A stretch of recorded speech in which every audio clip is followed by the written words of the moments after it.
Hello YouTubers, Liverflesh Man here again today, and today I'm going to be talking about why it's important to do a colon cleanse before and after doing a liver gallbladder flush. The reason why it's so important is that when you do the liver flush, alright, you release a lot of stones, a lot of debris, a lot of toxins, and that moves through your intestinal tract.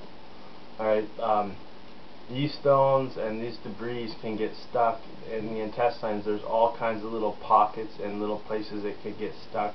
So by doing the colon cleanse after the liver flush, you'd be sure to get all the stones through. A lot of people that do the liver flush will do colon cleanses after, and they will be getting stones the next 3-4 days and stuff as they're kind of sweeping that stuff out of the intestines. Now there's two kinds of colon cleanses.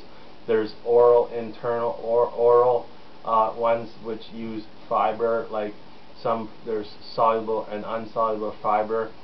Flax seeds is one way of brooming and getting the fiber to kind of scrape and clean the intestines, to clean the small, large intestines, the colon, and clean it out. Another type of fiber that is used, which may be better than how to do a better job at sweeping it kind of thing, is psyllium husks. Alright, psyllium husk. And with the psyllium husk, you add a tablespoon to a big glass of water, and you drink a couple glasses of water after that, because the psyllium husk expands. Alright, this expands to like 10 times its size. So you have that small amount and it goes through as a brush and scrapes it through. But you also want to use bentonite clay. And the bentonite clay pulls out the toxins out of the lining of the intestinal tract, and then the psyllium husk will broom it through. Alright, so just the two basic things, the bentonite clay and the psyllium husk. Some people also use black activated charcoal, which is a little bit harder to get, but this also is very good at pulling the toxins off the wall, the lining of the wall. And when you have this bowel movement after, you will notice that the smell of the bowels and stuff that comes out, there'll be all kinds of black and brown stuff, and just the smell of it is not like your normal stools and stuff, your normal feces. So it's just proof right there in the smell of it. You see all that black stuff and all that stuff coming out. The other option as well, and I recommend both, is to do colonic or an enema. The colonics are a little bit more rigorous, and they actually do a better job cleaning the whole intestines, whereas the the enemas, unless you're putting at least 48 ounces in there and doing that 2 or 3 times, and getting in there and massaging it in, doing inversions, laying on your back with your feet over your head, and do some breathing and pump the stomach,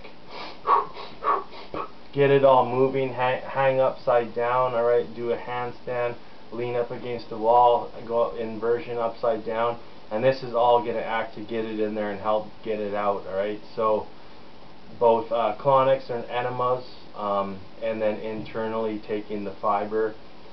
Foods that contain a lot of fiber are like, one of them is celery with all the little strands of fiber, and flax seeds are the two biggest fiber. Those are the best fiber naturally. And but doing one before the liver flush is also good, but it's not as important as doing one after the flush, when you just flushed all those stones and toxins and debris through the intestinal tract. You really want to clean that out, and then to really do a good job, once you clean it all out, then you want to reseed the colon with friendly beneficial bacteria by doing a colonic or enemas with the rejuvelac. Either you can use buckwheat, wheat berries, kamut. There's a variety of grains you can use, and what you do is you sprout them 2, 3, 4 days. You sprout them, so little sprouts on there, and then you add clean filtered water. If you don't have clean filtered water, if you're using tap water, what you want to do is boil it for 30 minutes and then and then use it when it cools down, or let it sit for 24 hours to get rid of the chlorine and other things. Let it distill it a bit. So basically, you know, do the liver flush, you're getting all these toxins out, you want to move that out of your bowels, and then reseed the intestines with friendly bacteria by fermented drinks such as the rejuvelac or kombucha mushroom. If you don't know what rejuvelac or kombucha is, I have videos on my YouTube channel for both how to make rejuvelac and kombucha.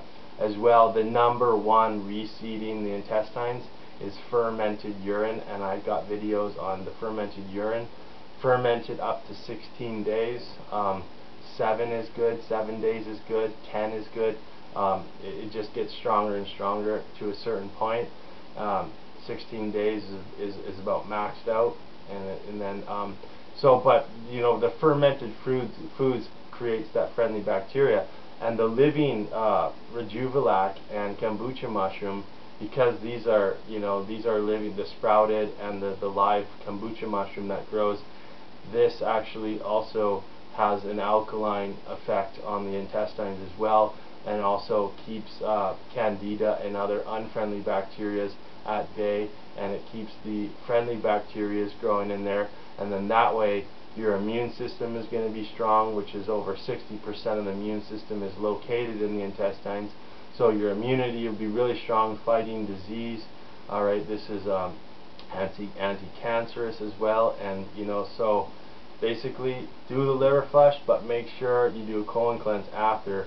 If you can, do one before too, or at least you know, part of the liver flush protocol that I do uses a coffee enema, and it's recommended even to do coffee enemas for 3 days before the flush to get the liver into the detoxification mode, to stimulate it. And so basically that will be enough of the colon cleansing before the flush, or if you're using the coffee enema, then but at least do the colon cleanse after the liver flush. Really important to get those stones, those toxic stones, out of the intestines, which could cause digestion problems, alright, constipation, diarrhea.